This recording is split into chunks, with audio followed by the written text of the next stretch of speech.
North Korea is advancing its nuclear program and increasing illicit trade in new and more opaque ways, according to a 267-page UN report that provides surveillance photos and new evidence. The annual report, produced by sanctions monitors called the Panel of Experts, is a product of the UN Security Council. The purpose of the report is to offer recommendations on how to hold North Korea accountable for skirting restrictions imposed by UN sanctions since 2006, that are designed to curtail the nation's nuclear weapons program. CBS News reported on the contents of the UN report in February, but the final report, which CBS News has now obtained, is set to be published next week.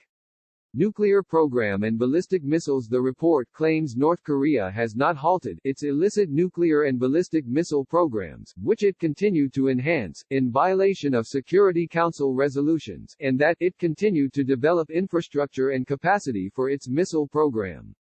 2 missile engine tests on December 7 and 13, 2019, may have been aimed at qualifying new intercontinental ballistic missile engines, liquid propellant, or checking existing engine batches, possibly solid propellant, according to the report.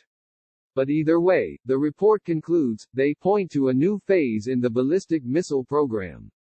Although North Korea has dodged sanctions for many years, the report says, the government of Kim Jong-un has continued to flout Security Council resolutions through illicit maritime exports of commodities, notably coal and sand, in order to provide a revenue stream that has historically contributed to the country's nuclear and ballistic missile programs. For the components of and technology for its missile program, North Korea uses illicit external procurement, some of which is documented by U.S.-provided imagery, data and calculations, the report adds. Illicit imports of petroleum and exports of coal. Detailed satellite imagery, invoices, and maps obtained by the report authors that North Korea illicitly imported refined petroleum products, through ship-to-ship transfers and through direct deliveries by foreign-flagged vessels, according to the report. The report says that the annual cap for 2019, set by the UN, for the purchase of 500,000 barrels of refined petroleum products, was exceeded many times over. The report also describes vessels carrying illicit coal shipments anchored in Chinese waters, near the Ningbo Joshan and Lianyungang port areas. But it assigns no blame to China, which denies allowing violations of the sanctions. All coal exports have been prohibited by UN sanctions since 2017.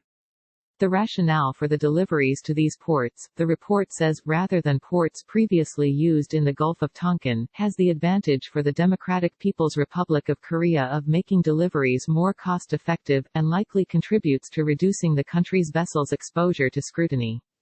The nation's new methods are opaque and specifically designed to hide the illicit activities, according to the report. North Korea, and individuals acting on its behalf, continue to advance, adapt and develop their evasion techniques to avoid the detection, identification and monitoring of activities prohibited by the resolutions, the report says. Cited as a relatively new practice that involves vessels that want to avoid tracking by moving into the territorial waters of member states, knowing that they cannot be followed. North Korea increased its illicit exports of coal in 2019, according to the report. Between January and August, it exported 3.7 million tons of coal, valued at $370 million. But between May and August, the increase in volume was about 191% compared to the first 4 months of the year, the report says. The increase in the number of such activities around the affected port areas heightens the need for due diligence and countermeasures by the relevant authorities regarding prohibited cargoes exported from ports of the Democratic People's Republic of Korea, the report adds.